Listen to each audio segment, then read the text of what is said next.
Alright, what's up everyone? We're testing out the home training setup today. I got the Amicus Prime robot, and I have the app actually on my computer, which I'd never used before, but I'm trying it out because, well, one, my tablet died a while ago. They came with the robot because I've had it for a while, but it's been in storage. And I actually like it on the computer because when you're naming exercise, you can type it instead of on the tablet. It's really cumbersome to use the typing or the touch tablet keyboard. And then I have the webcam from my computer mirrored to the TV, so get a little different angle. I mean, in the future, I could actually put it directly in the stream so there wouldn't be a lag. So there's a little bit of a lag, but no big deal. And then as far as the drills, not gonna do anything strenuous, just kind of getting a warm up, getting moving. I have just one ball, or 1 and 1, 3 points. So that'd be a ball to the forehand, middle, backhand. They had the Falkenberg loaded up, so I put that in there and renamed it to make sure, because it was like exercise 81, something like that. So put the name in, and 2 and 2, but not gonna push it hard. Just trying to move around a bit, practice, a little more spinning the ball. I'm kind of hitting a little too hard, a little, out of control. So moving back and forth, and let's just see how it goes. All right. I need to find the little remote. That's how I can start and stop. Right now I have to use the computer buttons to start and stop, but no big deal. So if you're watching, let me know if you have any questions. Feel free to say hi in the chat, things like that.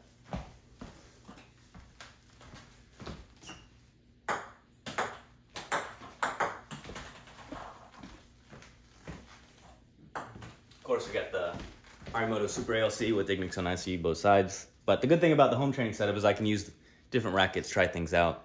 And with the robot, it's a pretty consistent ball you're getting. And if I use the return board sometime too, we can get some different looks and feels. So, I mean, the reason I haven't done this for a while is because I think it's kind of boring. But if I'm going to be practicing at home with the robot, with my serves, maybe it'll have some value for you guys and also just be a little fun to have some interaction while I practice. So, enjoy.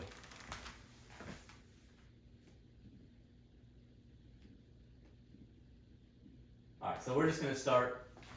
Actually, what I'll do is I'll try to teach you about the Amicus Prime robot a little bit too, and sometime I can show you the controls a little better. But right now, this is just gonna be the one ball to the forehand, like a medium speed ball, medium topspin ball, let's say, right? It's only on setting 2, so it's not a super strong topspin, but it's got some topspin, so I'll just kind of cover it like a little normal warm-up forehand drive. And I have it on 60 balls per minute for the frequency. I put on cycle 2010. There's a few little bugs every once in a while. You're not really supposed to use the app on the computer, but I have it set on 20 seconds on, 10 seconds off, so it should run cycles, actually like a Tabata high-intensity training drill, but we're not going to have high intensity here. All right, so just one ball.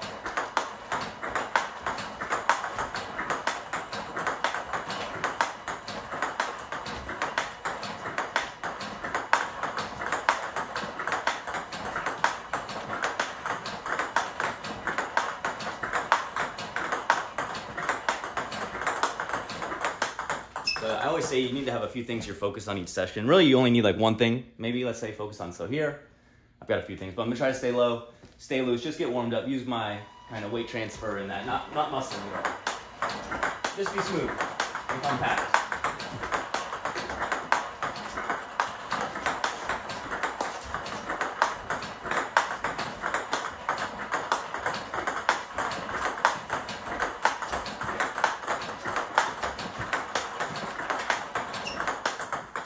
So I think I'll probably just go through the drills without any randomness, and then you can make it sector so it can put the ball like within a space, which is nice, or a little more random. But like I said, I'm not pushing it, just play easy.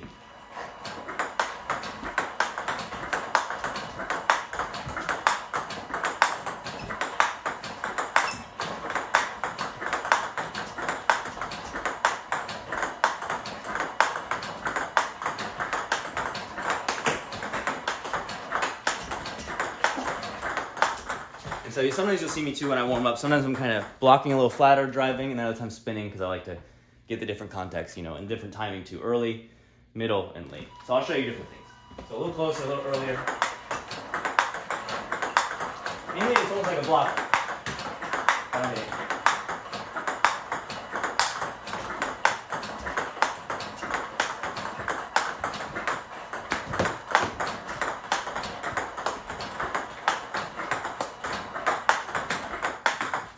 Right, and so I have on the 20 seconds on, 10 seconds off. You can change it to like more balls on, less balls, things like that. So I'll do a few from a little further back here, and I'll try and kind of change both sides.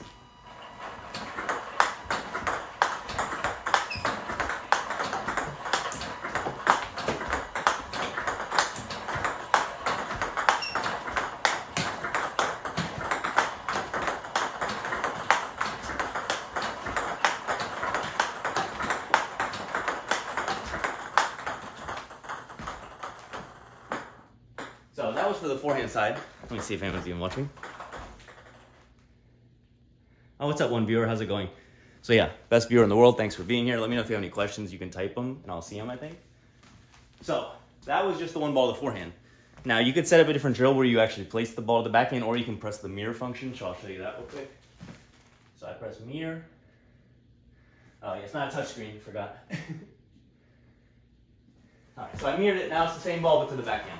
Nothing else changed.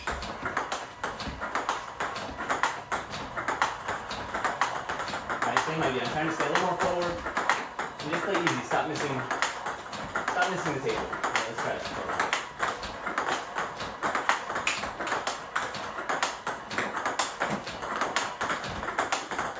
So one thing it's good with the robot, you get a consistent ball so you can focus on things. Like I know I'm always kind of sat in my right hip.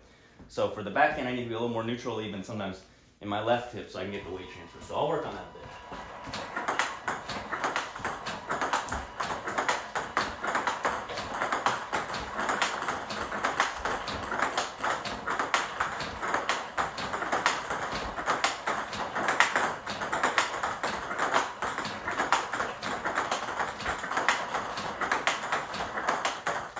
I'd say, I've been working a lot on the backhand for a while now, and consistency in spin. So that would be the goals for not only today, but like the whole year. So might be boring, I don't know, but it'll be good.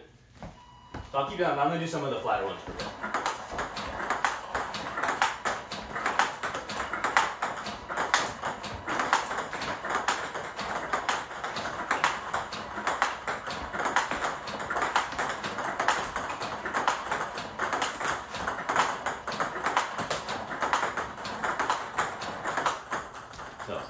Flatter, you get more speed, but it's a little less consistent, a little less safe. More spin, you have a little more safety, but a little slower. Depends on the player you're playing and the ball you're facing.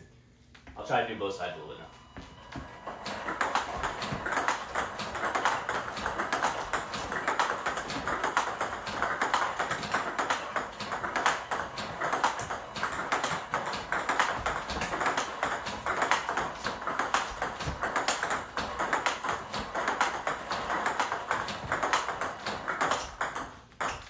That's enough of that. So you can see, same thing with both sides, right? Sometimes I'm focusing more on just a little bit of rotation here. So rotating, using the core, using the legs a bit left to right for the backhand, but not extreme. And definitely more right to left for the forehand, but not falling back. So my goal is kind of get stronger here. And I think one thing, people like to practice a lot, but especially if you're an adult and you're trying to play lower and like this, but your posture is like this, you have to work on that outside the table with like stretching and exercise and mobility. So that's important. Same with the legs, right? It's one thing if you can sit down, but if you're falling back in this, you kind of lose mobility. So you have to get stronger there. And ankle mobility to get forward. And so a lot of things you can work on with the robot. I'm not really hitting hard, but you can see I'm already breathing and stuff like that. Maybe because I'm talking. Maybe I'm out of shape. What's up, Sam? How's it going? Thanks for being here. So we got the robot, the Amicus Prime, testing out the home setup. We'll see how it goes. And then, when I'll do alternating some serve stuff too, because a lot of times we practice serve, but not really thinking about the different things. So with some video, you can kind of see, okay, what does my serve look like to my opponent? How consistent am I? Right? Because sometimes I sit here and I do these underspin serves, and I'm missing like too many of them, right? So if you're missing too many serves, then you wouldn't be able to use it in a game like that anyway, but you need to keep practicing it. Sometimes you want to do like just one serve all day. Practice it, and then if you have matches coming up or a tournament, then you would do all your serves just to refresh and feel comfortable. So yeah, shout out Sam, thanks for being here. Like I said, this is the first time I've ever used the Amicus app on my computer. So far so good, actually. Now, it doesn't really surprise me because the app, or the tablet that comes with the robot's not like super powerful and kind of buggy, so it makes sense. So same idea, like I was saying for the serves, right? That was off. Too long.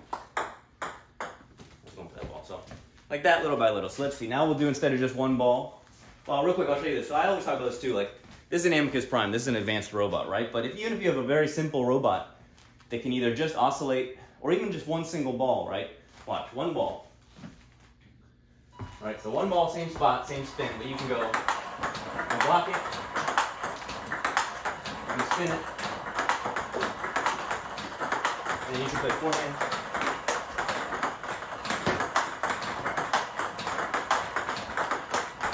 One.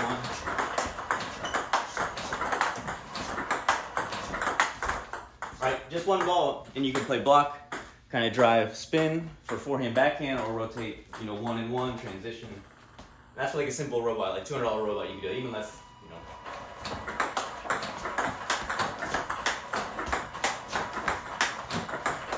So that was.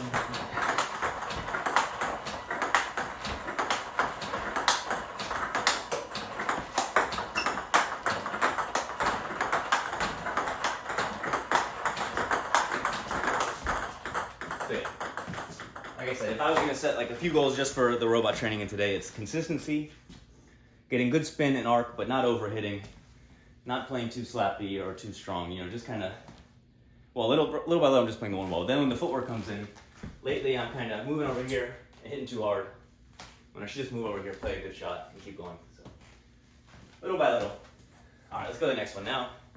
If one ball made me tired, I'm worried about the other ones. So yeah, now I got 1-in-1. So this will be one forehand, one backhand. Shout out to Sam again. Thanks for being here. One thing I noticed is that it's not showing that I have the cycle set up for 20 seconds on, 10 seconds off, but it is working, so that's good. I will try sometime. There's a cool feature on the Amicus Prime, but supposedly it only used to work with the normal tablet. We'll see if it works now, but it's called the wait function. So if you have the tablet, it'll work. If you don't, I'm not sure. So I don't know if I'll be able to do it, but wait is basically you serve. The robot listens for 2 bounces of the ball, and then it does the drill, which is kind of neat, because then you can practice serve, and then it gives you the ball to practice for the next shot. So, cool function. Not sure it's going to work here. And one thing I noticed with that too is, okay, it works, but then when balls are bouncing around on the floor and stuff, it starts to get a little tricky. But that's all right. We won't blame the robot. All right, let's try this. Like I said, I have around 60 balls per minute, so you could definitely go higher, like 70 or 80. That starts to really push it, but right now, I'm not worried about that. That'd be like in a few months, I'll start pushing harder with the frequency or the power on the ball. And one general rule you can look at is like, when your ball's hitting here, the next ball should be coming out for the timing, right? Because that's when the person's racket would be hitting it, right? So if you're playing people who hit the ball real early, then it's gonna be a little quicker. People hit the ball real late, it's gonna be a little slower. Same with, if you're on the table doing short strokes, then a high frequency makes sense. If you're back here making big strokes, it's going to be harder to keep up with the higher frequency. Let's stop. Okay, so now I got 1-in-1, mainly just trying to stay low, stay easy, and move back and forth. Being on the outside of the ball a little bit.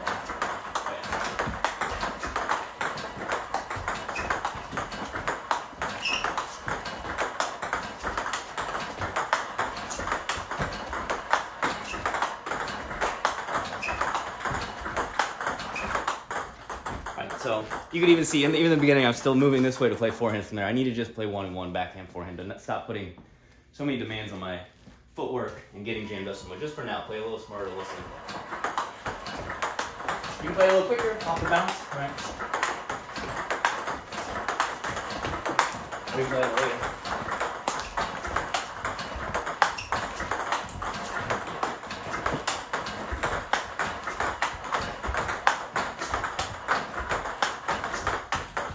So, even you can see I'm a little bit out of control sometimes, a little bit too stiff-armed, open, this and that. So got to get used to get on the outside of the ball here, mostly from here, keep it stable, but also I'm trying to get a little more rotation here, but not falling back kind of here. All right, so important to reset in between.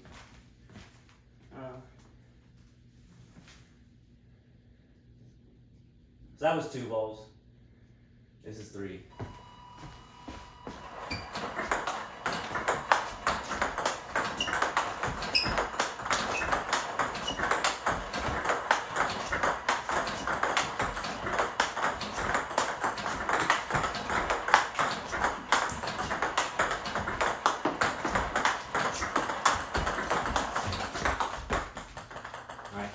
So 3 I like it because I can play all forehands, or I could play mix, or even backhands too. I'm working on for the footwork.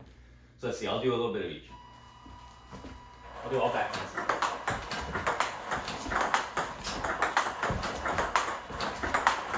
Actually, I won't do it for backhand here, it doesn't make sense.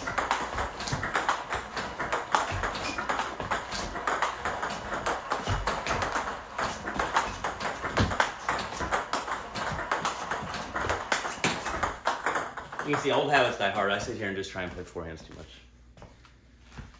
What can I do? Besides keep practicing, I guess. Alright, so this one I'll do one backhand, two forehand.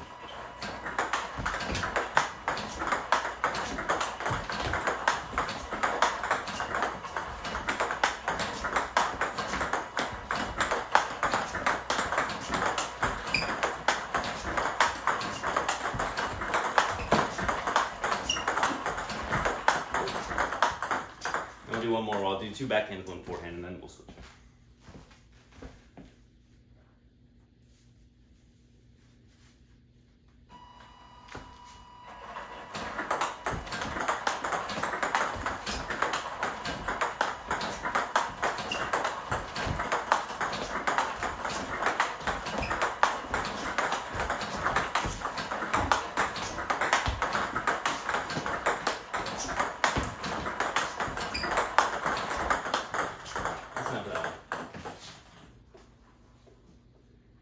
So then they have a lot of default drills, but you can also go, if you have an Amicus Prime, you can go to this place on the Butterfly website, and you can download more drills that follow their instructional videos that are good.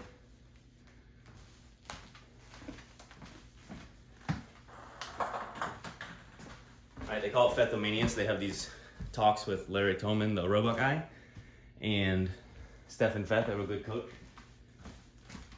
And they go through the different drills, and you can download the drills and upload them into the app, which sends them to the robot. Because it's all Bluetooth controlled there.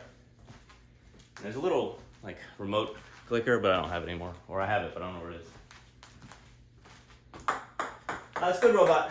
Nowadays there's a few more options. Like for the longest time you could only really get this type of practice with the Amicus Prime from Butterfly or the Power Pong robots, because they're more or less the same design, just a few different software features are different. But now there's a few other brands coming out with kind of the ability to rotate spin at a slightly lower price point. Or there's other robots too that have like multiple heads or things like that to make it work as well. But for a long time, this is kind of the gold standard robot for sure. I probably had this thing like 6 years now, but it's been in storage for a while. So gonna get back to it because like I said, it's good for footwork especially. And for me right now, it's important reaching these wide balls, but still getting there and playing a good shot instead of reaching and smacking. And then on the backhand, well, I'm not going to say it's a disaster, but it's something of the sort. Well, we're positive here at our home training setup. So now we're going to do the middle, one forehand, one middle. So there's one forehand, one middle, and then the other one's one backhand, one middle. But like I said before, you could either have two drills, or you could just click the mirror function, and it'll work out as well. And then same, I'll mess with the cycle so you can see. We'll put the cycle on 40 seconds on, 10 seconds off. So we're going to work a little more for a bit, but my footwork demands won't be quite as much. Play the one middle ball, one forehand ball. And maybe sometime I'll screen record this and that, and I can show a little more of the controls. Like I said, I set this all up pretty much this morning just to try it out. It's cold outside, and I know I need to practice a few things.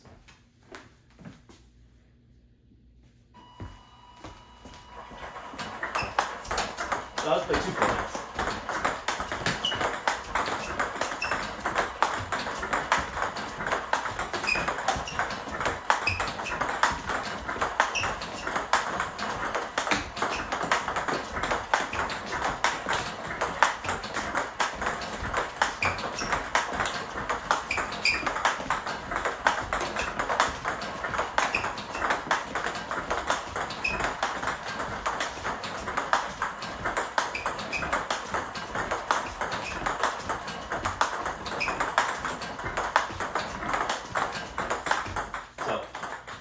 Even though I said I was going to cycle that at 40-10, I'm not going to do it on the cycle. That was good exercise. Give me a second. Slow it down. Like I said, the robot, really the main thing with the robot, you have to pace yourself, right? It's easy to do too much. The robot goes and goes and goes, and the body doesn't. Let me pick up a few balls. I'll do one more of those and I'll do the backhand side, then we'll do a few other things. You can see it's good for fitness, right? I consider myself in decent shape, but I'm breathing and I'm not even playing that hard.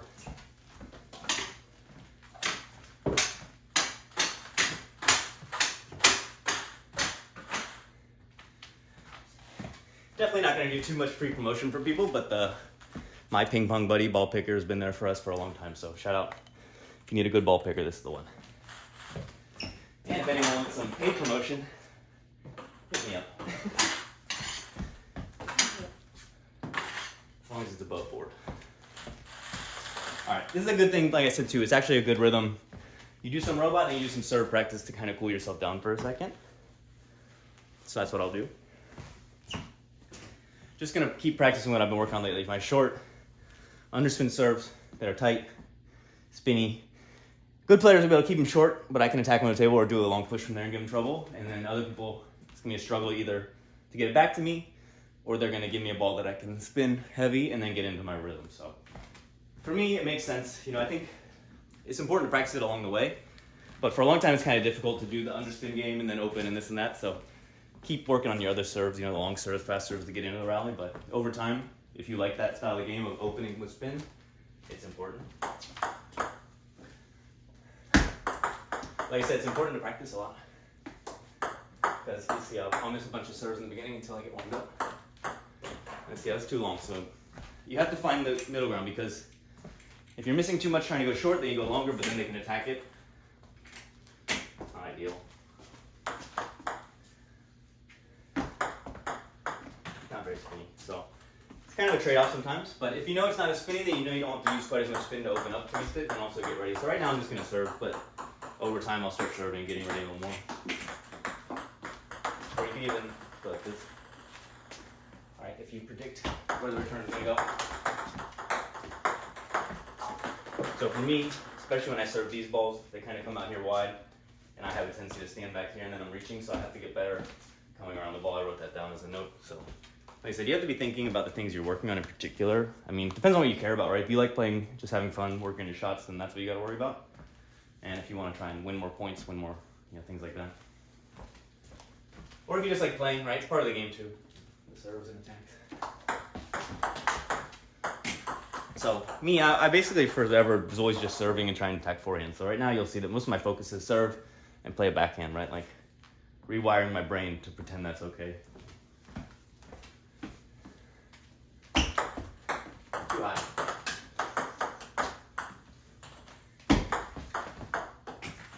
And you do different serves, right? Like I said, some days you just practice the same serve over and over.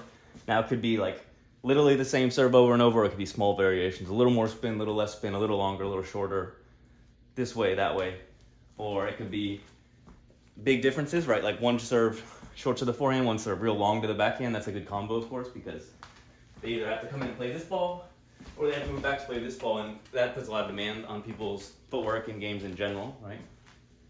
But doesn't mean you can't serve out wide to the short backhand or long to the forehand if you catch them off guard. Or, I mean, really a lot of these spinning balls in the middle are tough because they start here, and if you get it here, the person doesn't know whether to move this way for a backhand or for a forehand. You'll see it catching me a lot. So if you want to win points and win matches, you have to practice your serves a lot, because it sets everything else up, right? If we sit here and practice all these things, but you can't get into your own rally that you want, it's not going to work.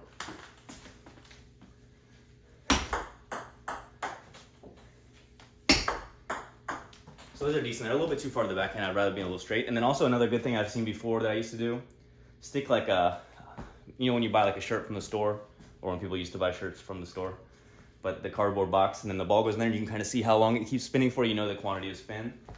Because here, you see it bounce, but then once it goes there, you can hear it for a second, then it kind of disappears. And you get some hint, but if you kind of can sit there and see the ball spinning, same with, I like to put maybe a little box right here, practice some short serves that just fall there. And sometimes just a weak little no spin serve, other times kind of heavier one, but practice dropping them short here, here, here. And then lately I'm going to work on more too, but Harimoto against certain players. Seems like maybe against left-handed people more, but both in rules and all them. But not only serving from here, but kind of serving the same serve from here, just to give a different look to your opponent. So there's a lot that we can do with serves, and Yeah, what's up, 3 viewers? Thanks for being here. Let me know what you think, what you're interested in. You know, in the club, sometimes I gotta do specific stuff, but here, we kind of have free roam to do what we want, I think, right? So yeah, a few more serves just to cool myself down, because you don't think about it too, when you play matches in tournament, you play, then you sit, you play and you sit. Same with serves, right? You don't serve 30 minutes straight in the matches, because once you're serving for like 10, 20 minutes, now you're serving real well, you're feeling good. So that's important for like developing the serves, but it's also important to get used to that rhythm. Same with like, you can't always play or practice like a really long warm-up, because when you go to a tournament, you're like mostly not going to get a really long warm-up unless you really like waking up early, which I don't. Or, yeah, if you're like really, some people are really like pushy about getting on tables, so good for you, but I'm not. Everyone's different, right? That's why table tennis is good, a lot of variation, a lot of different things. So when you're serving, you know, a lot of times too, okay, I'll do this. Let's see. Say I serve the hook serve here, right? I hit the net a bit, but then, so I know that from there, if they open up the racket, they can play here, but mostly the ball's gonna kind of come here or here unless they deal with the spin. So kind of serve this one short here, you gotta position yourself here, because if they take an aggressive shot here, they'll miss some, they'll make some, but you gotta cover that a bit. Whereas if you serve right there and they play this, it's kind of like a floatier ball. It's kind of easier to attack and stay there. So kind of think about the different things. Same with, I always say, you serve short forehand right here, then this is really open, right? So you have to position yourself more. If you serve to the middle, it's a little more balanced there. You serve there, it's a little more angled there. It's always like a cone from where the ball is a little bit. Same with serving long, right? If you serve long out here, it's going to come back here a lot. If you serve to the middle, it's going to be a little more broad. And if you serve long over there, it kind of depends how early or late they are, but you know, they have to play this way to get on the table safely. If they try and play here a lot from there, they're going to miss a good amount, especially if you're playing a side spin, right? So kind of practice the different side spin. Lately I'm working on the short pendulum ones.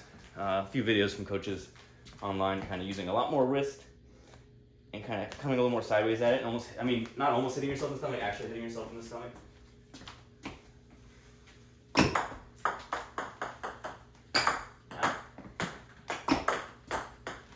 So sometimes you want it to double bounce all the time, or even be shorter, because if it double bounces right near the line but they're real aggressive and the spin's easy to read and stuff, they can go right through it, but a shorter one they couldn't. But also if they're not reading that your serve's going long, you can put a little extra on it, and even if it's going to go off the table, if they treat it like a short serve, it's actually worse for them. So you have to see, you know, what your opponent's seeing and stuff like that. I think sometimes high-level opponents will respect short serves a little more in touch and then attack all long serves, and then maybe medium-strength opponents, they're kind of going to go after all these balls over the table, and then the long ones are going to catch them off guard. So you have to figure out, you know, what works. And same, these days I like hitting the ball. Right, that's too much in the middle. It's like bounced here. It's kind of right in their hitting zone. You either want it to be like longer or a little trickier here, things like that. So that wasn't a very good one, but right, like this, and then, so if you got one serve that goes this way, one serve that goes that way, they're going to start having to deal with the side spin one way or the other. And then you have this serve that goes that way, this serve that goes that way, but maybe sometimes this one doesn't have as much side spin this way, and this one doesn't have as much side spin that way. So then you serve this one, and they're trying to adjust by playing there, but it doesn't have the side spin, it flies out. Same with this. You do this one, but all of a sudden they play here and it just shoots out because there's not as much on it. Or same with the underspin ones, you know. You serve heavier underspin, it comes back. But if you just kind of serve a flat one, it'll go forward, and then they'll pop that one up. So you have to try and trick people with those different things. All right, let's go back to the robot, kind of calm or cool down a bit again. This time I'll just do the backhand side now. Well, like I was saying, backhand and then middle. So in this one, I tried it before. It'll probably be one backhand, one forehand. They're kind of two different spots. It doesn't place the same demand on rotating as if they're at the same spot, but it's kind of a normal pattern, one backhand and then there. So let's see. I think it's still set up 40-10, so it's going to be a little bit tricky, but we'll do one round.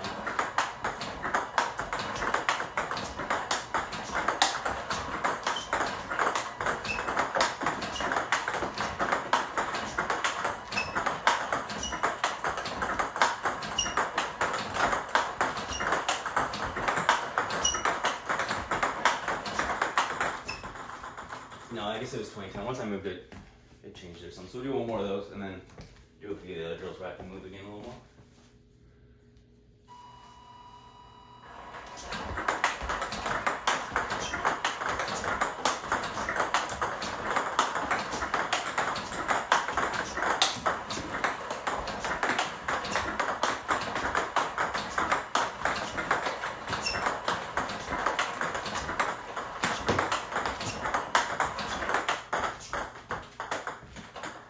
It's good. Like I said, you're gonna see me do a lot more backhand stuff in general, or backhand transition to forehand, things like that, rather than just all forehands, because I played a lot of forehands in a row for a long time, but I needed to transition, or just more backhands in the footwork involved with that. Same with, all right, you're always moving over here to play this forehand. You're really vulnerable out there, and you're also vulnerable here because you're not ready for a backhand, so it's gonna be weak. So either you gotta go for it, like John Wojin, but even he plays a strong backhand these days, so you have to have both sides. All right, this one's Falkenberg, so that's kind of the classic drill in table tennis for footwork and things like that. 2 balls here, 1 ball there, really, but you can play 1 backhand, 1 forehand, and then got to move out here for the other forehand and go back. So this is a good one because it forces you to play this wide forehand. Well, okay, backhand, forehand transition, and then you have to play the wide forehand after the forehand, and then you have to come back and play backhand, which has worked for me because a lot of times I'm playing this, and then I'm trying to run all the way back over here for another forehand, which maybe if it was a little more in the past. But these days you gotta be a little more balanced, a little more backhand oriented. Let's see.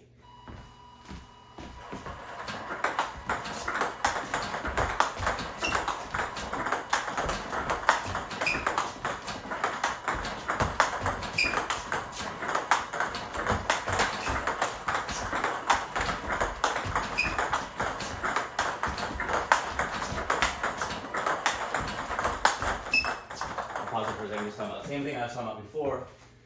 Well, you kind of live and die by your style, right? So it's not like I'm saying I'm not going to play all forehands sometimes. But if you play this forehand from here to there, now you really got to cover this area wide, right? Because a simple block connects at the side of the table. Now you're really chasing the ball. Right, so if you play here and you're late, it's a little smoother to play there. But they can block it down the line if there's got a strong backhand. So you have to be ready to get back there. So don't get too far up here. Same with don't go too wide over here. That's why, well, it's not ideal to have a TV and a wall right there, but in this case, for me, it's not bad because, like I said, I have a tendency lately here, I'm kind of stepping too wide, too crazy, so better be compact. And then for this one, right now, I don't have it set that fast with the 60 balls per minute, so I'm doing like normal footwork, but if it was real fast, kind of like how Shu Shin would do it, the crossover footwork, so you're here, and then from here, right, you're playing while moving around, and you're still transferring the weight from your right to your left, right? Right, my weight's on my right, and then just sending to your left, and then you're getting there to get back. One thing that's important there, which I'll work on too, because I have a problem. A lot of times I do that, but I spin so much that this foot almost like ends up backwards, and when you're back like this, now to get back and play any shot's hard, but especially another forehand, which you should, because what if the ball comes here? You don't want to get stuck here playing this ball, they're going to play you there, so you kind of try to keep this foot a little bit in front, and then either here again or there.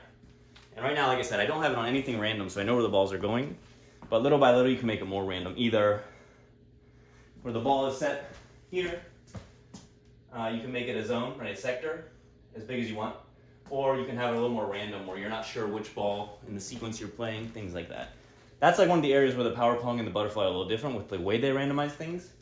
I think when I first chose it, I chose the Amicus because I liked one of the random options better, but some people like the other software for the power pong better. So it's something you can try out before you get the robot. You can go in the app store and try both apps and see what you like. I like how this worked enough, and you know, I like butterfly. I'm playing with butterfly equipment, right? At least until some other brand sponsors me, right? Just kidding. Or am I? Yeah, so let me know if you have any questions. I'm not sure how much longer I'll keep doing this. I kind of have to do some other stuff. I just wanted to test it out. But so far, it's all right. Like the horizontal stream won't get as many viewers. If I do the vertical stream, I definitely get more viewers and people talking. So. But then the optics, a little more challenging. Let me know what you think about the Happy Gilmore towel. I bought that on Amazon for like $9 a while back. All right, what else we got? 2 and 2. Let's try this. So this is just 2 balls on each side, as the name would imply. Let's try it. I think I have it set on 40. So this is 40 balls per minute, so you can see it's slower. But you can turn it down even lower if you want, and you can turn the spin down a little more. Yeah.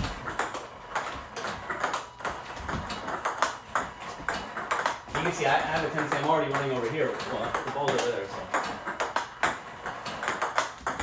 There's such thing as too slow. It kind of throws your rhythm off a little bit. Not that that was my problem there.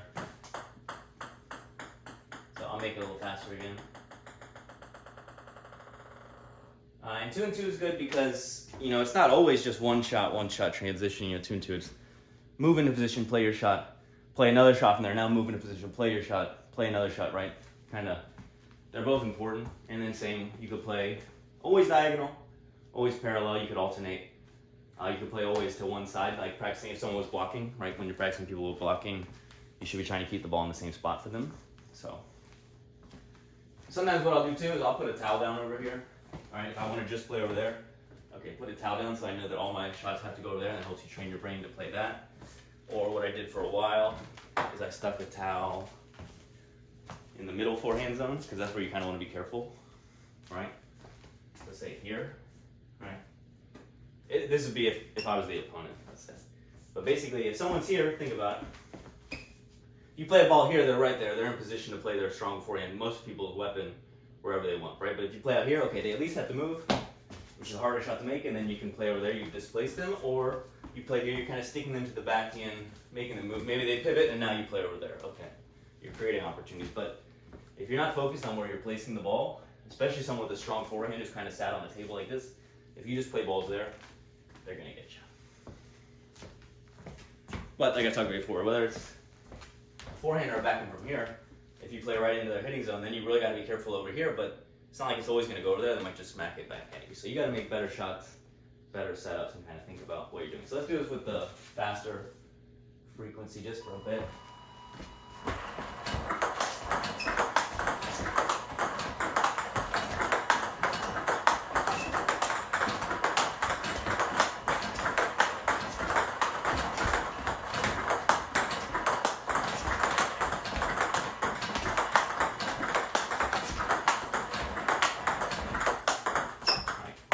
So all the drills have something important to them.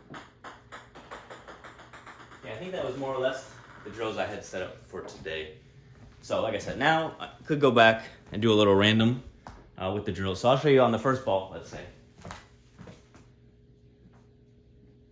Right, so before I had it set just the same spot, but now I'll put it on sector.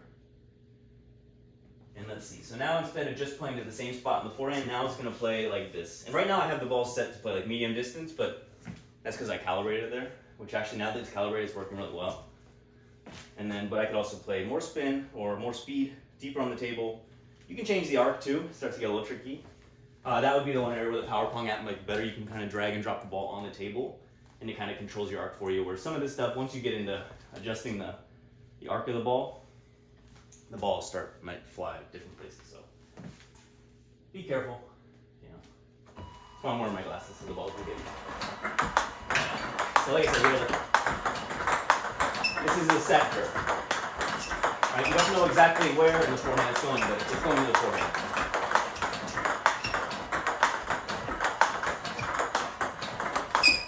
Or middle sometimes.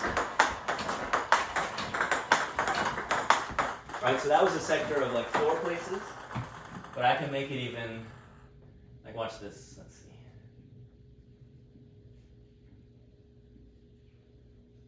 All right, here we go. This is basically the whole middle of the table.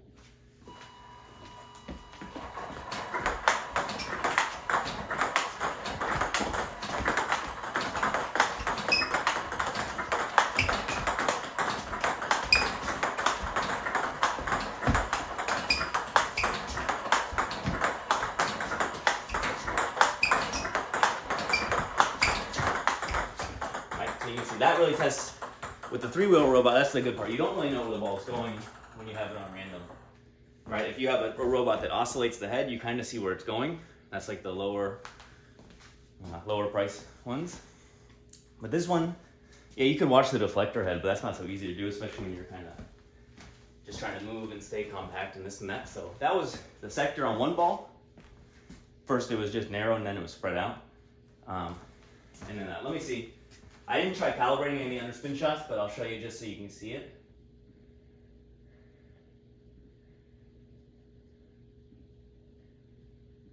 Let's see. I'm a little bit scared to try it just because, like I said, when you don't test them out first, the ball could be going wherever, but let's see. So, Aaron, you can also sample the thing, but let's see. It's going to go one underspin in the middle, one topspin, but like I said, I don't know if it's actually set up to play it right. Yeah, okay.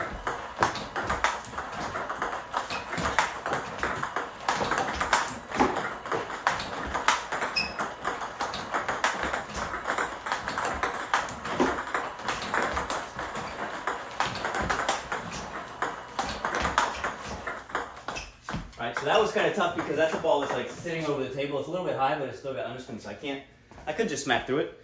But then the frequency I had it set on, that second ball's coming pretty quick after that first one because the first ball kind of comes slow. So by the time you're hitting it, the robot's already like, okay, here comes the next one. So that's a good one.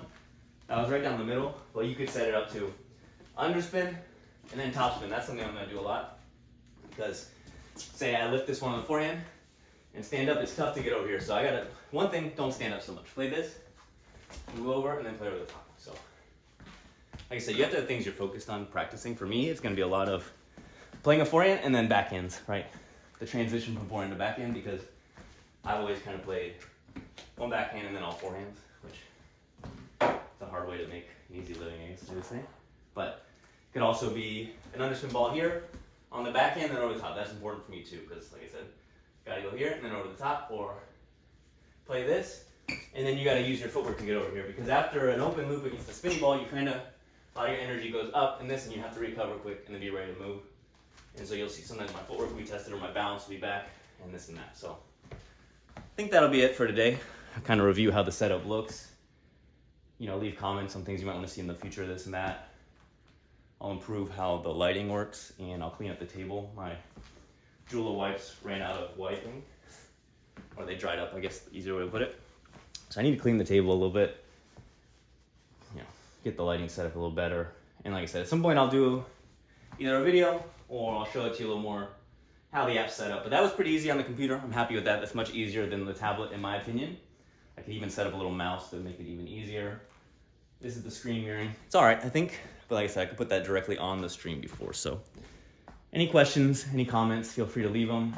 And we'll see, maybe do this a little more often if people enjoy it. So thanks for watching. Super shout out to Sam. Thanks for saying hi. Hope to see you in the club sometime, and I'll talk to everyone later. Bye.